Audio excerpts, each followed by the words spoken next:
창세기 5장은 아담으로 시작되는 족보로 우리에게 들려주고 있습니다. 족보의 퍼레이드가 시작되어지기 전에 먼저 이 창세기 5장에서 그동안 이러한 말씀들이 있었습니다라고 복습을 하게 해주세요. 창세기 1장에서부터 시작해서 4장까지 있는 말씀을 1절과 2절에서 요약하고 있습니다. 1절은 제가, 2절은 여러분들이 읽겠습니다. 이것은 아담의 계보를 적은 책이니라.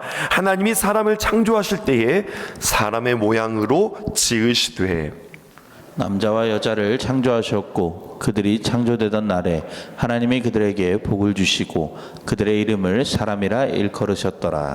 1절부터 4절까지 얼마나 많은 이야기들이 있었어요. 근데 이것을 쫙 압축해서 1절과 2절로 1장부터 4장까지를 압축했는데, 가만히 보니까 재미있는 것은 창조할 때 분명히 빛도 있었고 또 해와 달과 별도 있었고 또 궁창도 있었고 바다도 있었고 굉장히 스펙타클했거든요. 그런데 오늘 보니까 요약본을 보니 싹 다 빠져 있어요. 그리고 무엇에 집중되어져 있느냐? 모든 것 싹 다 빠지고 누구만 남았느냐? 사람만 남았어요. 이게 무슨 뜻일까요?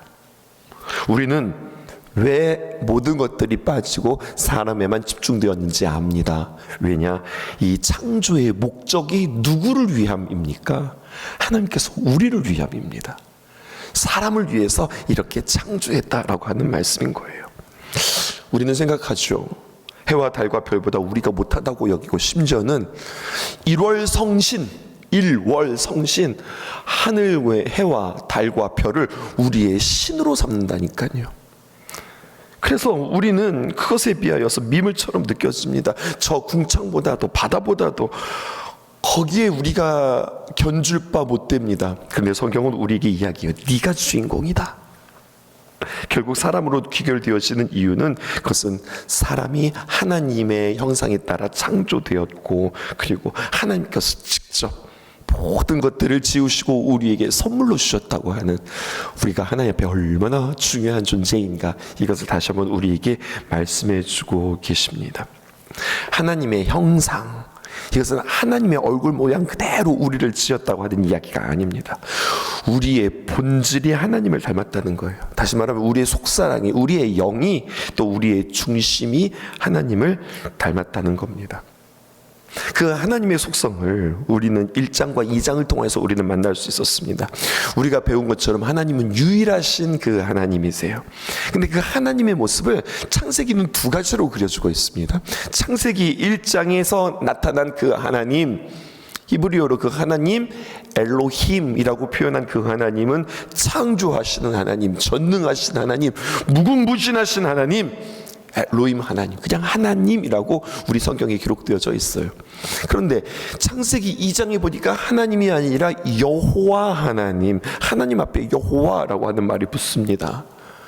우리에게 친근하신 하나님, 우리에게 찾아오시고 관계를 맺으시고 설명해 주시고 질문해 주시고 언약을 이루시는 하나님, 여호와 하나님이라고 하였습니다. 자, 이렇게 우리는 창세기를 읽으면서 하나님인가 여호와 하나님인가, 이것도 우리는 구별하면서 쭉 보기 시작하거든요. 그 관점에서, 그 렌즈를 가지고 우리 5장을 보십시다. 오늘 5장에 나타난 하나님은 어떤 하나님이에요? 엘로힘, 여호와 하나님이 아니라 그냥 하나님. 중요한 건 하나님이 창조하셨는데 하나님이 어떻게 창조하셨나 보실까요? 1절에 하나님이 하나님의 모양으로 동그라미를 치시고요. 누구를 창조하셨습니까? 남자와 여자를 창조하셨습니다. 창조하신 하나님이 무엇 하셨습니까? 2절에 보니까 동사 셋이 등장합니다. 남자와 여자를 창조하셨고, 그들이 창조된 날에 하나님이 그들에게 복을 주시고, 그리고 그들의 이름을 사람이라 일컬으셨더라. 세 가지의 동사, 색깔을 쳤습니다. 창조하셨다, 복을 주셨다, 일컬으셨다, 다른 말로 표현하면 불러주셨다라고 하는 이야기예요. 이 동사들은 중요합니다. 첫 번째, 창조하셨다. 하나님이 직접 우리를 만드셨다는 거예요. 누가 만들었다고요? 하나님의 작품이라고 하는 겁니다. 여러분은 여러분들 스스로 이렇게 만족되세요? 하나님의 작품이라고요. 이거 우리 다시 한번 생각해 볼 필요가 있습니다. 혹시 나라고 하는 사람은 이 모양을, 이 성격을, 이러한 나의 본질을 내가 못마땅하게 여기고 불만족스러우실 수 있을까요? 근데 이 모습을 누가 만드셨다고요? 여러분들이 선택한 건 아니잖아요. 하나님이 나를 이렇게 만드셨습니다. 또 바빠가지고 그냥 아무렇게나 막 만들고, 옛날에 손오공 아세요? 서유기에 보면은요, 손오공이 머리카락을 슉 뽑아가지고 후 불려는 손오공이 여러 생깁니다. 그것처럼 하나님께서 우리에게 그냥 먼지 딱 쥐어서 후 불어가지고 사람들을 그렇게 그냥 한꺼번에 확 만들었는가? 그렇지 않다는 거예요. 태초부터 하나님께서 계획을 가지고 생각을 가지고 하나님이 나를 이렇게 만드셨다고 하는 사실이에요. 하나님의 계획에 따라 하나님의 깊으신 뜻 가운데 지금 나의 모습을, 나의 성격을, 나의 성별을, 나의 모습을, 나의 모든 것들을 주님께서 이렇게 만드셨다고 하는 거죠. 그리고 어떻게 하셨어요? 두 번째, 복 주셨다고 하는 겁니다. 여러분, 여기에 저는 복음을 발견합니다. 창조되던 날에 나는 어떤 존재입니까? 그냥 하나님 앞에서 지음받은 존재예요. 내가 한 거 아무것도 없어요. 그냥 눈만 깜빡깜빡하고 주님 앞에 이렇게 그냥 배시시하고 웃고 있었을런지도 모르겠어요. 그런데 아주 중요한 문장이에요. 하나님이 사람을 지으시고 그가 어떻게 하는가 보고서 그의 행위에 따라 내가 잘하면, 내가 하나님의 마음에 들면 내가 복 줄게.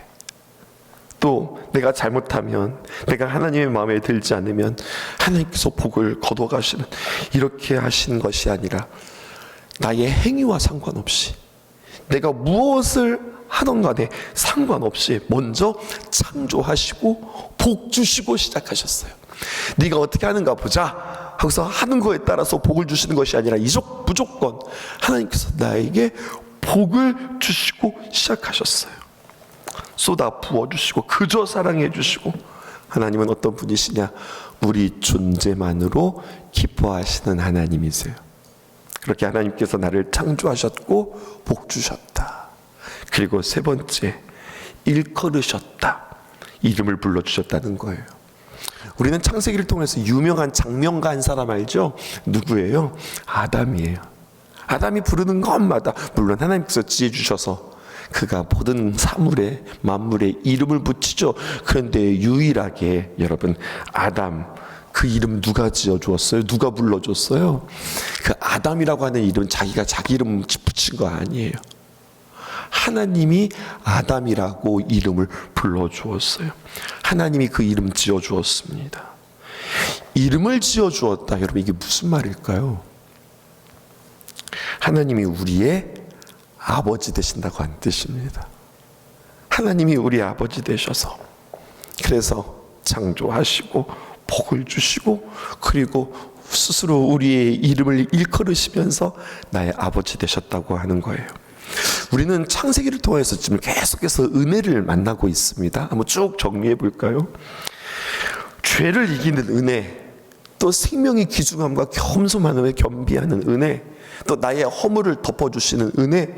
4장에는 어떤 은혜였습니까? 우리가 하나님 앞에 나아갈 수 있는 은혜라고 한다면 5장에 우리는 또 하나의 은혜를 만나가게 되었습니다. 5번째, 어떤 은혜입니까? 창조하시고 또 복 주시고 아버지 되어주시는 은혜. 그러니까 성경을 쭉 읽을 때마다 이것도 은혜네요. 하나님, 이것도 은혜네요. 그 은혜를 발견하는 기쁨도 저와 여러분들에게 있었으면 참 좋겠습니다.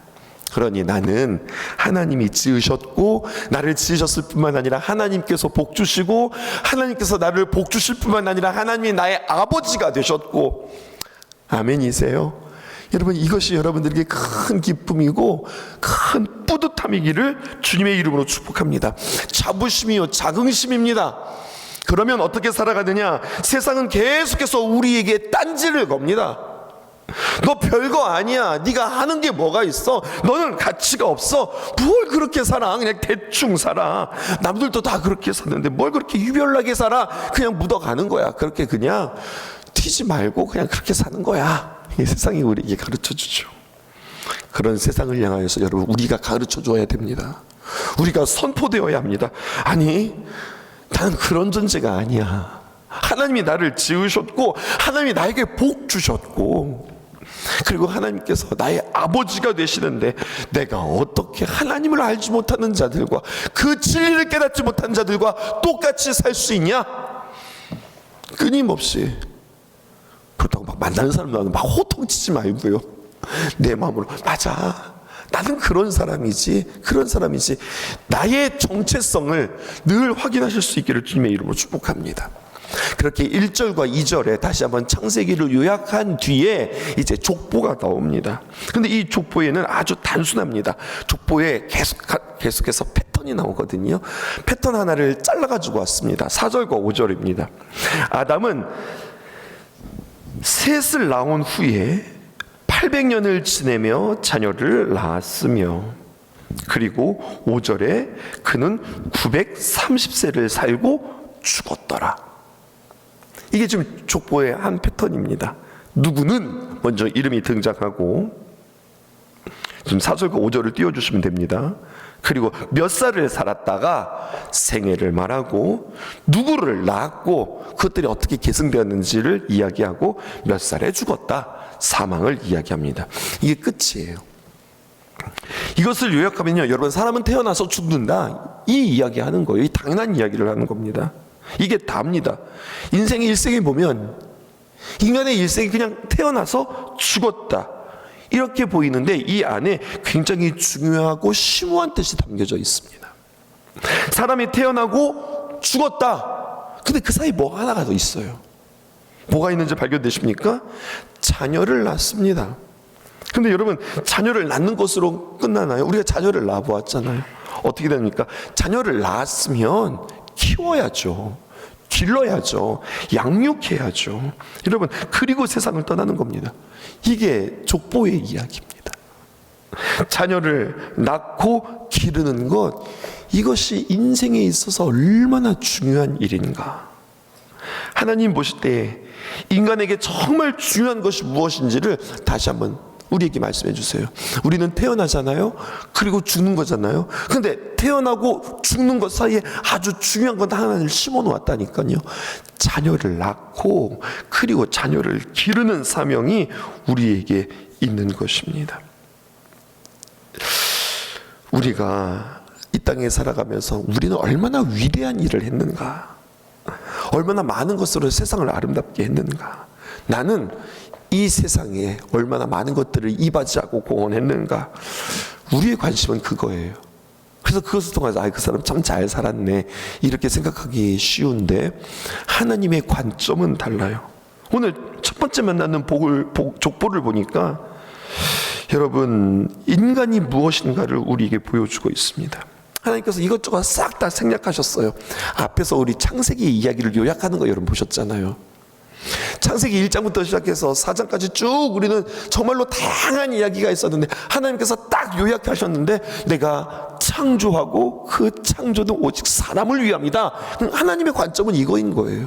마찬가지로 인생의 일생에 있어서 우리의 생각할 때의 어마어마한 일들 하나님께서 그냥 싹 다 치워 놓으시고, 무엇을 기록했느냐, 누구를 낳고 누구를 기르다가 죽었다, 이 이야기하는 겁니다. 그럼 여러분, 우리는 다시 한번 주님 앞에 우리의 인생을 정리하고 다시 한번 점검해 볼 필요가 있습니다. 하나님이 주목하는 인생, 창세기 1장 1절을 통해서 도전받은 바, 하나님이 야 이거 참 좋다라고 말씀하시는 인생, 그것은 바로 무엇이면 우리는 가정을 하나님 앞에 복되게 꾸리고 그 가정을 잘 이루고 그 가정 가운데 천국을 이루면서 살아가는가, 하나님께서 이거 중요하다고 우리에게 말씀해 주고 계세요. 무엇이 중요한가 다시 한번 주님 앞에 확인할 수 있기를 주님의 이름으로 축복합니다.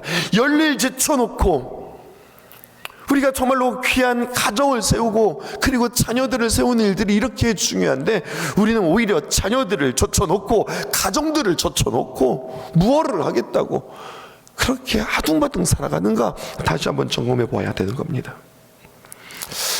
말씀을 준비하다가 이렇게 여러분들에게 도전하가 제 마음속에 좀 조심스러움이 한 가지가 있었습니다. 왜냐하면 조심스럽고 또 진지한 질문이 제 안에 있었는데요. 하나님, 알겠어요, 가정이 중요하고 가정을 꾸리는 삶이 참 중요한데, 근데 모든 사람들에게 가정을 주신 것은 아니거든요. 이미 가정을 잃기도 하고 가정을 꾸릴 수 있는 기회조차도 없고 그리고 가정을 놓기도 한 사람들이 있는데 그러면 그 인생은 실패한 인생이에요. 하나님이 태어나서 죽는 것 가운데 자녀를 낳고 그 자녀들을 키우는 거 이게 중요하다고 그랬는데 알겠어요 하나님 저희에게 가정 주셨으니까 잘 챙기긴 하겠는데 근데 세상 속에 가정이 없는 그러한 사람들도 있잖아요. 그 사람들은 어떻게 해야 되는 거예요? 그것에 대해서 하나님께서는 다시 한번 우리에게 말씀해 주십니다. 그게 바로 21절에서 24절에 있는 에녹의 이야기를 통하여서 복된 인생이 무엇이냐 더 근원적인 것을 이야기하고 있어요. 너 아름다운 가정 이루기를 원해? 그러면 내가 가정을 잘 이루어야지 이래서 되는 것이 아니라 이게 돼야 돼 라고 가르쳐주는 이야기가 21절에서 24절입니다. 함께 살펴볼게요. 교독하겠습니다. 에녹은 65세에 무드셀라를 낳았고 무드셀라를 낳은 후 300년을 하나님과 동행하며 자녀들을 낳았으며 그는 365세를 살았더라. 24절 시작. 에녹이 하나님과 동행하더니 하나님이 그를 데려가심으로 세상에 있지 아니하였더라. 성경에 보면 유일하게 맨 처음 하나님께서 직접 사망을 맛보지 않고 데려간 사람, 죽음을 맛보지 않고 그리고 하나님께서 택한 사람을 우리는 보게 되어집니다. 하나님이 얼마나 귀하게 여기셨으면 이 땅에서 죽음을 맛보지 않고 곧바로 천국으로 인도하셨습니다. 왜 그랬을까요? 에녹도 똑같이 자녀를 낳고 살다가 죽었어요. 똑같은 삶을 살았어요. 그만큼 가정생활 중요했죠. 근데 하나가 더 있다고 우리에게 이야기해요. 그건 바로 뭐냐? 죽고 사는 것 그리고 뭐 가정을 아름답게 세우는 것 중요한데 그러기 위해서는 오늘 반복된 표현 에녹을 통해서 반복된 표현이 하나가 나와요. 그게 바로 뭐냐? 하나님과 동행했다라고 하는 표현입니다. 22절에 하나님과 동행하며 또 24절에 하나님과 동행하더니 본문에서 확인해 보십시다. 22절 무드셀라를 낳은 후 300년을 하나님과 동행하며 자녀들을 낳았으며 23절 그는 365세를 살았더라. 24절 에녹이 하나님과 동행하더니 동행함으로 하나님께서 그를 데려가심으로 세상에 있지 아니하더라. 이렇게 기록되어 있어요. 동행이 뭘까요? 우리는 이야기하자. 하나님 우리와 함께 하신다. 그런데 오늘 성경은 우리와 함께 하시는 그 하나님이 중요한 게 아니에요. 우리와 함께 하시는 그 하나님과 동행하는 것이 중요해요. 같이 걸어야 되는 거예요. 같은 방향으로 발을 맞추어 함께 걸어가는 거예요. 체육대회 생각해 보세요. 우리 2인 삼각경기 한번 생각해 보세요. 옆 사람에게 보조를 맞춰야 되죠. 발걸음을 맞춰야 되죠. 옆 사람이 빠르면 나도 빠르게, 옆 사람이 천천히 하면 나도 천천히. 그래서 우리는 이것을 맞추기 위해서 우리 2인 삼각경기 할 때 여러분 어떻게 하셨어요? 갑자기 서로가 딱 어깨동무를 하고 구호를 외치기 시작합니다. 하나 둘 박자에 맞춰가면서 그 발을 우리가 맞추지 않습니까? 동행은 어떻게 하는 거냐? 박자를 맞추는 거다. 같은 방향으로 우리가 박자를 맞춰서 걷는 거다. 이 이야기를 신약에서 한 번 더 합니다. 에녹의 이야기를 한 번 더 하는데요. 히브리서 11장 5절에 있는 말씀. 믿음으로 에녹은 죽음을 보지 않고 옮겨졌으니 하나님이 그를 옮기심으로 다시 보이지 아니하였느니라. 그는 옮겨지기 전에 주님과 동행하는 게 뭐예요? 이렇게 이야기합니다. 하나님을 기쁘시게 하는 자라 하는 증거를 받았느니라. 그러니까요 여러분 우리가 성경을 통독하고 성경을 읽으면서 우리는 무엇을 찾아내야 되느냐? 하나님이 무엇을 기뻐하시지? 하나님이 이런 거 기뻐하시는구나. 이게 하나님의 기쁨이구나. 이것이 하나님의 시선이구나. 이것이 하나님의 귀한 마음이구나. 여러분 하나님을 아는 것이 영생입니다. 아멘이십니까? 내가 그 하나님의 기뻐하는 것들을 계속해서 발견하는 겁니다. 여러분 그러기 위해서 내가 하나님의 기뻐하시는 것들을 발견한다? 이것만 있는 것이 아닙니다. 그러기 위해서는 여러분 우리의 기본적인 본질, 우리의 기본적인 욕구도 먼저 점검하시고 가셔야 됩니다.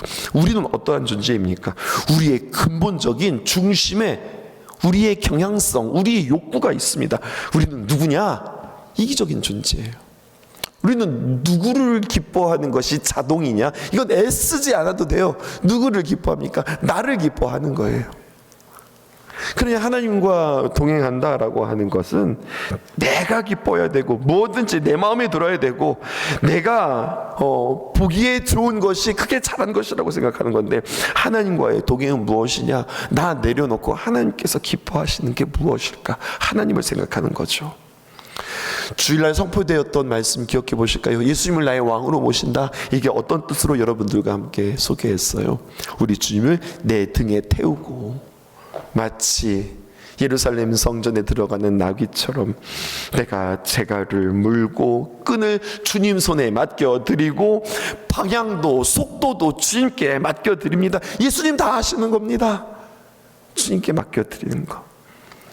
이제까지는 내가 결제하고 내가 승인하고 내 마음에 드느냐, 내가 보기에 좋으냐, 내 입맛에 맞냐, 그러면 오케이, 아니면 틀렸다.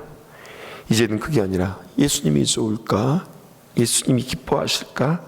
내 안에 왕으로 모신 예수님이 지금 나에게 뭐라고 말씀하실까? 여러분, 이것을 끊임없이 나의 삶의 기준으로 삼는 거죠. 반드시 두 가지가 동행됩니다. 하나님 기쁨이면 나의 육체는 기쁨이 아닙니다. 나의 육체의 본질은 기쁨이 아닙니다. 그러니까 끊임없이 우리는 십자가를 지고 내 자신을 부인하면서 살아가는 삶, 그것이 이꼴 하나님을 기뻐하시는 삶을 살게 되어지는 거죠. 하나님, 오늘 주님 앞에 기도하십시다. 제가 하나님을 기뻐하는 삶을 살게 해주세요. 하나님의 기쁨이 무엇인지 발견하게 해주세요. 하나님을 온전히 따르며 동행하는 삶 살아가게 해주세요. 이제 예수님을 내 마음속에 다시 한번 왕으로 모시게 해주세요. 이게 우리의 기도 제목 되어야 한다는 거죠. 무엇을 위해서 살아가는가? 우리의 방향은 어디를 향하는가? 나의 가슴은 오늘도 무엇으로 인하여서 뛰는가? 나의 진심은 어디에 있는가? 에녹같이 주님과 동행하는 삶 살아갈 수 있도록 도와주세요. 주님 앞에 기도할 수 있기를 주님의 이름으로 축복합니다. 뿐만 아니라 이 귀한 주님과의 동행이 나에게서 초만하게 끝나는 것이 아니라 다음 세대로 전수되어지게 하시고 하나님의 의미 있는 인생으로 하나님께서 참으로 기뻐하시는 그런 하나님의 자녀, 이것의 귀한 본보기가 세상 가운데 있게 하여 주옵소서. 기도하는 저와 여러분 되기를 원합니다. 오늘 여러분들과 함께 기도 제목, 이것을 통해서 우리는 선교에 관하여서 우리는 기도 제목을 세 가지를 추출할 수 있었습니다. 첫 번째, 믿음의 행군 4일차 기도 제목입니다. 오늘 선교를 위해서 기도하십시다. 하나님, 내가 기쁜 삶이 아니라 하나님께서 기뻐하시는 삶을 내가 오늘도 선택하게 하여 주옵소서. 주님과 동행하는 삶, 이것은 여러분 훈련해야 되는 겁니다. 반복하며 훈련해야 되는 겁니다. 그래서 삶으로 가르쳐서 신앙을 전수하는 교회 되게 하여 주옵소서. 언제나 우리는 말하죠. 속도보다 중요한 게 방향이다. 또 확장보다 더 중요한 것은 주님과 함께 동행하는 것이다. 이것을 선택함으로 지역과 세상의 교회, 선교적 교회의 사명을 감당할 수 있도록 주님 도와주옵소서. 특별히 우리가 주님 앞에, 우리 내일 집중적으로 기도하겠지만 끊임없이 주님 앞에 엎드려 기도하는 것은, 여러분, 기도는 이렇게 범위가 있습니다. 하나님의 은혜, 하나님 앞에 감사하고 나의 죄를 주님 앞에 고백하고 나의 간절한 간구뿐만 아니라 가정을 위해서, 교회를 위해서, 지역을 위해서, 나라와 민족을 위하여서, 특별히 세계에서 유일한 분단 국가 저 북한 땅을 위하여서, 또 세계를 위하여서 여러 가지 일어나는 모든 일들을 위하여 주님 앞에 간절히 기도하는 우리 주님의 귀한 구국의 신성재단 되어지기를 주님의 이름으로 축복합니다. 기도하겠습니다.